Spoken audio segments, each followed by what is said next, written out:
尔时释提桓因于大众中白佛言：世尊，我虽崇佛及文殊师利文百千经，未曾闻此不思议自在神通决定实相经典。释提桓因呢，就是我们欲界忉利天的天主又叫做第四天。这个时候呢，正好舍利弗的话讲完了，他就接过了话头对佛陀说：世尊我虽然从您和文殊菩萨那里已经听讲过很多次经典，但是从来没有听到过这样一部讲述不可思议自在神通讲述绝对实相的经典。这个决定就是绝对的意思实相是指真如不二的境界，也就是我们众生生命的本来面目。第四天第一句话就赞叹了大乘佛法的不可思议。大家注意这是他以身作则告诉我们要懂得修行赞叹法。顺便给大家说一下这个自在神通的问题何谓自在神通？这个不可思议的自在神通其实我们人人本具，个个现成每个人都有，知道吗？像唐朝很有名的一位大居士庞蕴他是开了悟的，他就说过一句很有名的话：神通即妙用，运水与搬柴。这是他的体悟经验运水搬柴，吃饭睡觉，拉屎拉尿，我们不会吗？个个都很通但是我们被无明烦恼覆盖住了，不认为这个是神通，更不晓得这里面有道。那么我们的身体在1秒钟内就生灭了不知道多少百万次，这个够不可思议了吧？所以我们是揣着宝贝当乞丐揣着明白当糊涂，百姓日用而不知。我们不晓得自己的神通力量有多伟大反而滥用这个力量来造作恶业，甚至创造了一个分离生灭的幻象，更把自己从原本无限合一不生不灭的大道中分隔开来变成了现在的业障凡夫。当然我们从这个幻象中也学到了很多很宝贵的经验和智慧。但现在应该是到觉醒的时候。这个心灵一旦觉醒原来无比痛苦的生死轮回就会变得非常精彩，非常好玩。有多好玩？给大家讲一个故事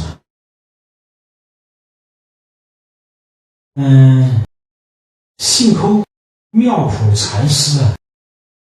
性空妙普禅师南宋的高僧，他因为仰慕传子和尚的遗风就在这个秀水河畔的青龙岗上搭了一个茅棚做庵堂每天啥也不干只管吹弄一根铁笛自娱自乐这位老人家他写有很多脍炙人口的诗记非常棒，一直流传到现在知道吧？那么在建炎初年的时候有人起兵造反杀人营野那时性空禅师刚好云游到了浙江的乌镇就被那些造反的贼兵给抓住了。贼兵首领看这个和尚不顺眼怒气腾腾的就要杀他。性空禅师就说大丈夫要杀便杀要头便砍去何必如此暴怒？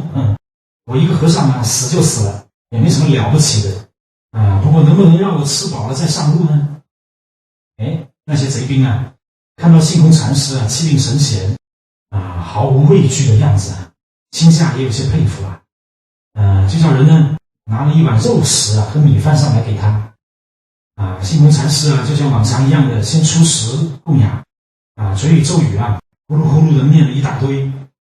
贼兵在旁边都看呆了。然后禅师拿起筷子就把饭菜全吃了吃得干干净净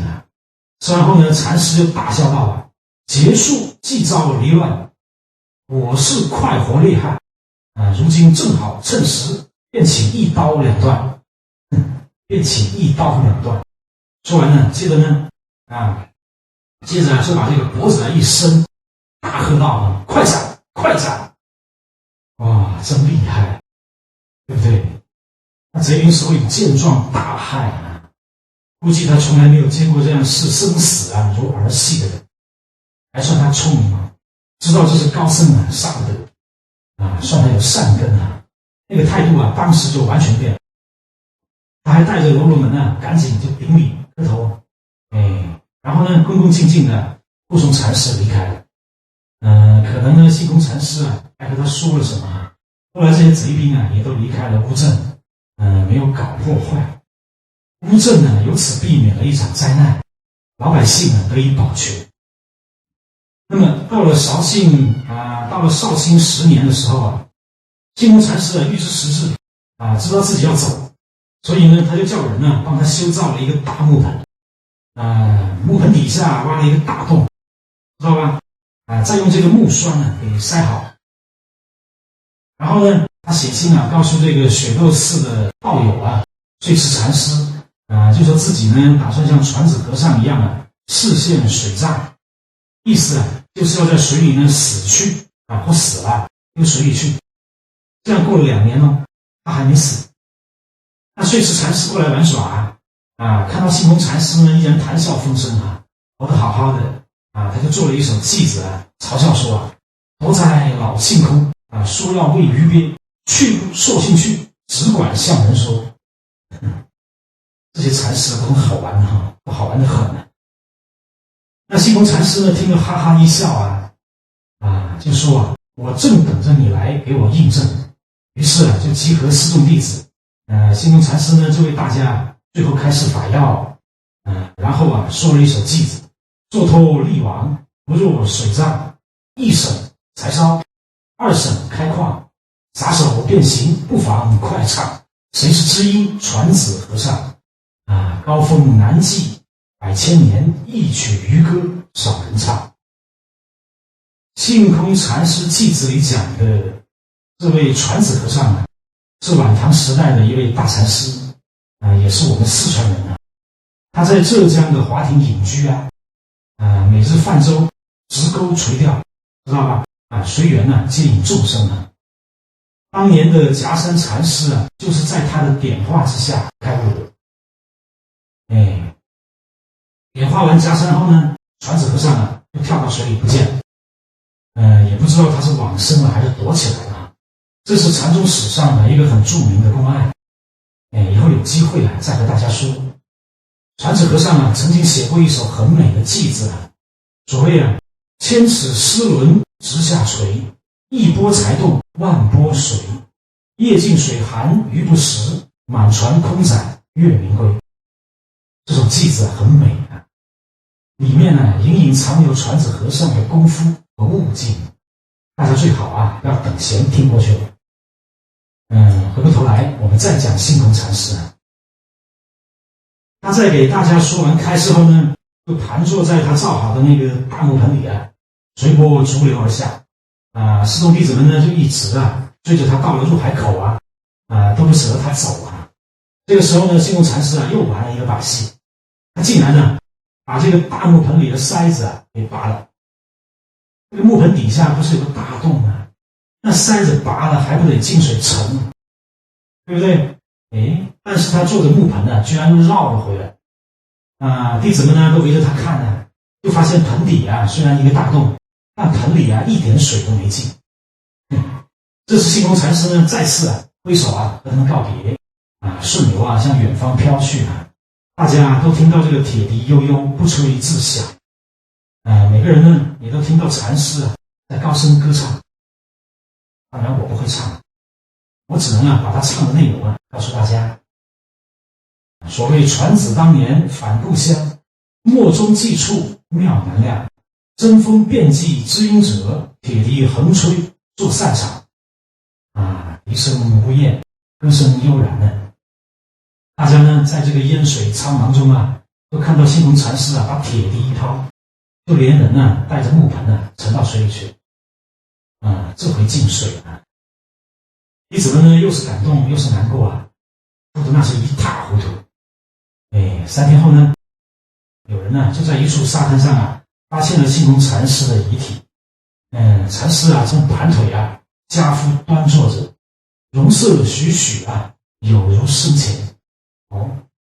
于是无论报熟有上万人都争着去迎请禅师的遗体。那过了几天呢，大家就给禅师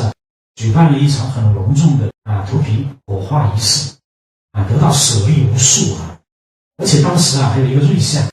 有2只白鹤一直在这个涂皮现场的上空盘旋徘徊直到火化完毕了才依依不舍的飞走。这个就是觉醒之人的智慧游戏，自在神通。好玩吗？大家觉得好玩吗？这个才是真正的大风流、大神通我相信以后大家都能做到。所以赶紧回家去找大木盆。